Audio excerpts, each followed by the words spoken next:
afternoon melts into a golden Friday evening and the work is done. It's the Corona Cero post show from another really fun day of competition here in beautiful Ballito. We're going to break down the talking points. We've got a few of them.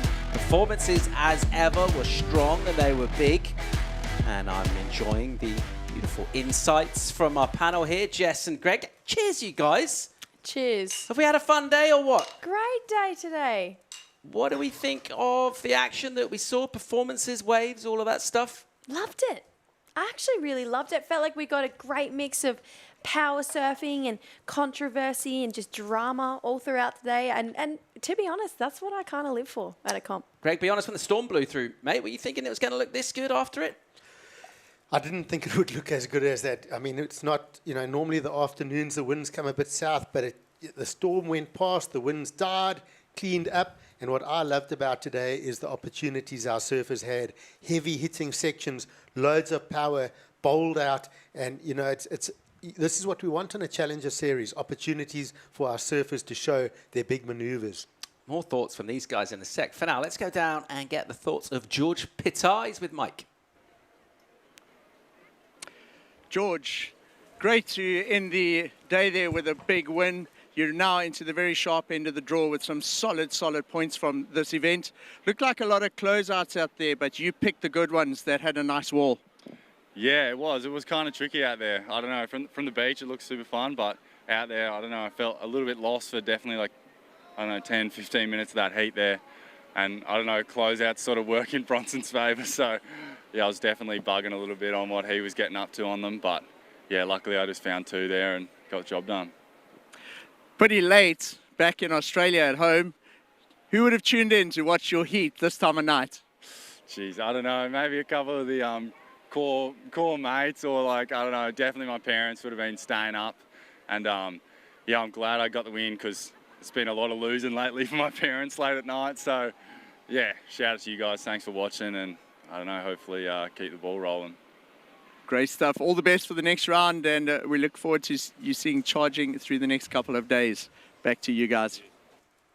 George Pittar delighted to be in the quarterfinals here, and one of our narratives has been those surfers kind of off the championship tour, back on the CS here, and giving great accounts of themselves in this event so far. Yeah, definitely. I mean, it's been an emotional roller coaster for George, and he really struggled with falling off the tour, as would anyone. I mean, you get to your dream and then you get cut. You know, it's going to hurt, but I think he's bounced back really beautifully. He's maintained really humble and just stuck to his strengths, which is surfing really great.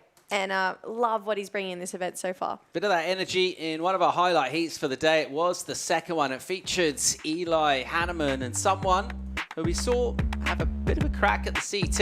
And he came up against someone who went perfect yesterday. It's always proved to be a good matchup. Cassity, he rallied hard, but ultimately Hanneman just showed his class out here, Greg. Yeah, it's always hard to come off that 10-point ride and, you know, and go into the next heat. You feel like you're still carrying that 10-point ride. But Eli Hanneman was just absolutely throwing everything at it. That rotation was just wow. And then he also followed it up with one seriously huge hit. And there goes Cassity on the left-hander, gets a massive turn off the top and holds on to it. It was a very strong heat. He loved that. But this maneuver was just insane, how he got thrown off that lip and managed to land. Eli Hanneman actually creasing that board on that final wave but managed to hold on. I mean, that section would do that to your equipment. Yeah, a lot of passion from Hanneman there. You can see just how much that meant to him. And good value for his win against a tough young up-and-comer. For surfers, they're used to being that person, that new energy, and all of a sudden you're in part of a different story. Got to stop that momentum of Lucas Cassity and did it in pretty good style.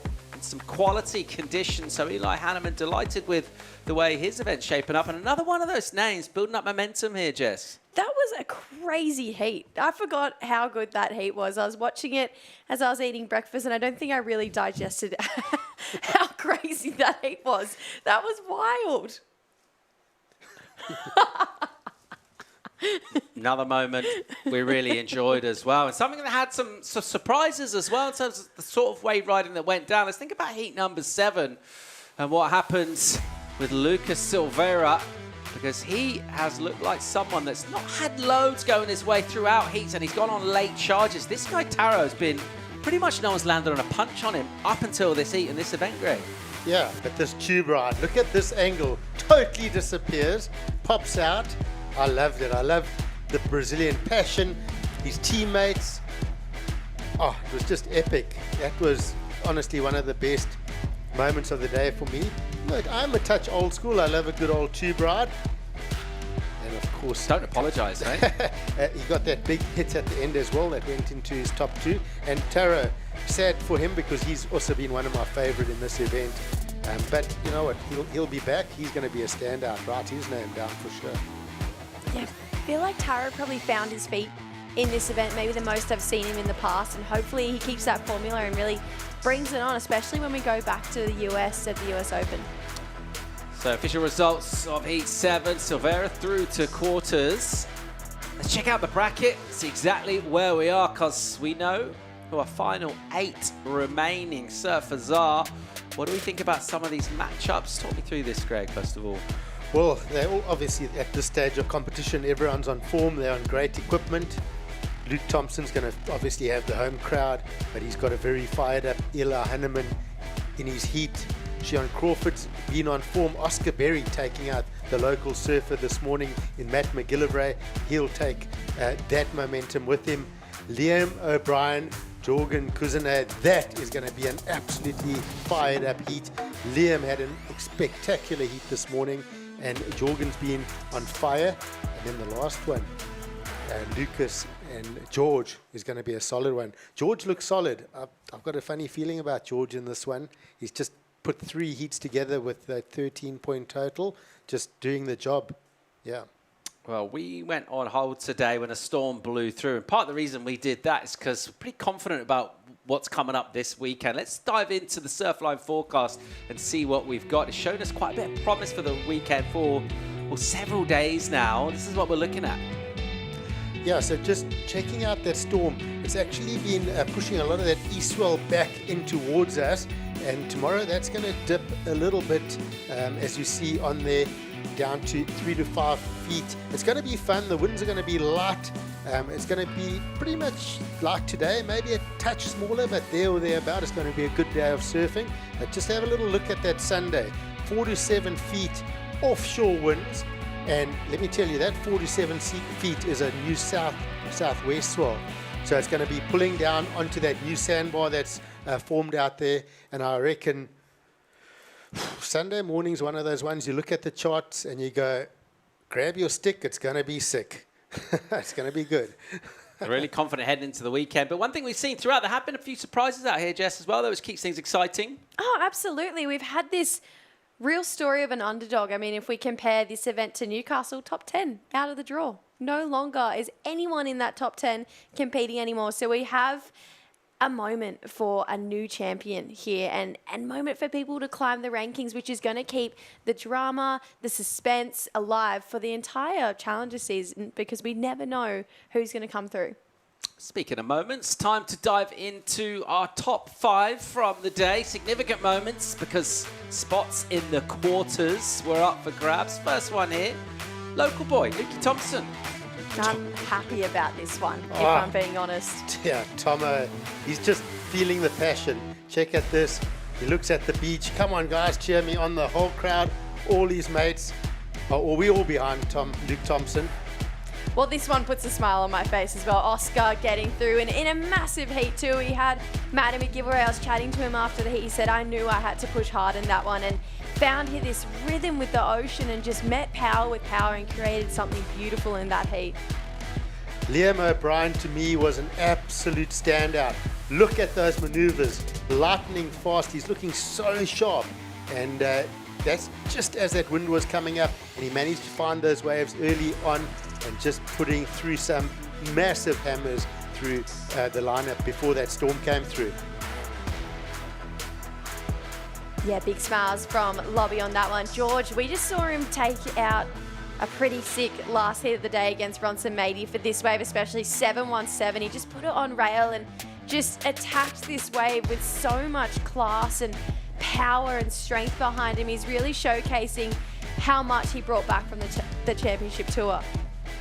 And then the barrel of the competition, the 7.5, Lucas Silveira, to the cheers of the crowd and his Brazilian supporters. That was just such a sick double up. I love that wave. That's the type of wave you want to get in your free serve, right? What a fun day we've had, and we're setting up for a really exciting finals weekend. Looking forward to seeing the women back in action as well. Waves with a great forecast offshore in the morning. What else? There's not much else you could really ask for. I mean, we've got a great music festival going, pretty much in line with the comp as well, and it just seems like everyone is eager to crown some champions this weekend. All right, I'm going to ask for a name, Greg, for you. Who do you like? We looked at that bracket. I know there's a South African in there. I'm going to make it easy for you, mate. Who do you like for the win here? Well, okay, well, who do I like or who do I think? Give us both. Okay, I would like Luke Thompson to win. I think he could go all the way with the crowd support. I've got a funny feeling about George Pittar. He's just structuring his heat so well, and I don't think he's hit his best yet. I think he's still building to that. Jess, what are you into? I'm going to put my money on either Oscar Berry or Liam O'Brien. I think they just are looking really strong and calm in their decision-making skills as well. So they're the two names I'm going to keep an eye on for sure. A lot of... Greg? She's not allowed to go with two Aussies, can she? There's not rules for who I can choose. I think surfing's going to be the real winner. There we go. There it is. I had to get that in. We're going to come back tomorrow morning. I'm going to have a 7:15 call, so down pretty early. Should give us a bit of time before that high tide as well. We could well have some offshore winds and some pumping conditions, which I'll say cheers to that. Cheers, you guys. It's been really fun. And hey, if this whole crazy story ends here, we'll always have today, won't we? Surfing's the winner. We'll send you out with some highlights. Cheers. We'll see you tomorrow.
This copyrighted event broadcast is produced by the World Surf League for broadcast around the world and may not be retransmitted, reproduced, rebroadcast, or otherwise distributed or used in any form without the written consent of the World Surf League.